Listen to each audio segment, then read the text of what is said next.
Šiaip mūsų vaizdinys nuo doktoratūros laikų išlikęs buvo Kęstutis su želmenos spalvos kostiumu. Turėjo tokį šviesų kostiumą, su kuriuo jis dalyvavo tokia pirmoje grandiozinėje konferencijoje Kasdienybės estetika Europoje 1991 metais.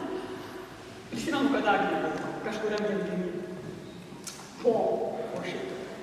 Na, ir kažkaip mes nusprendėm, kad Kęstučio dvasia yra labai džinsams tinkama ir reikėjo skaityti, bet dabar kaip juos padovanoti, kaip viską sužinoti.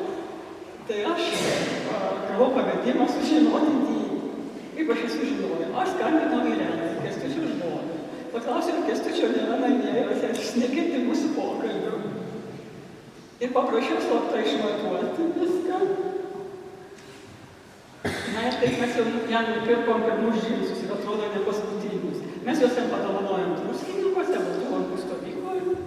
Jis iškart juos apsivilko ir taip pakeitėm jo, kalbant semiotinių žargonų, vestimentarinis stilius.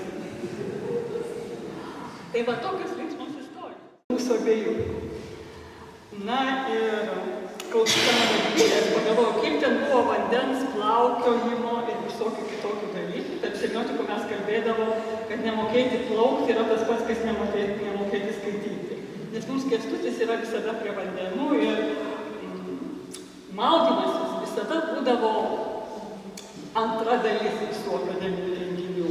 Vietos renginiams būdavo pasirenkamos prie vandens, tai yra Druskininkais vakarais visada, bet negaliu sakyti bet kuriuo metų laiku, bet beveik bet kuriuo metų laiku. Esu beveik sugėdinta vieną kartą.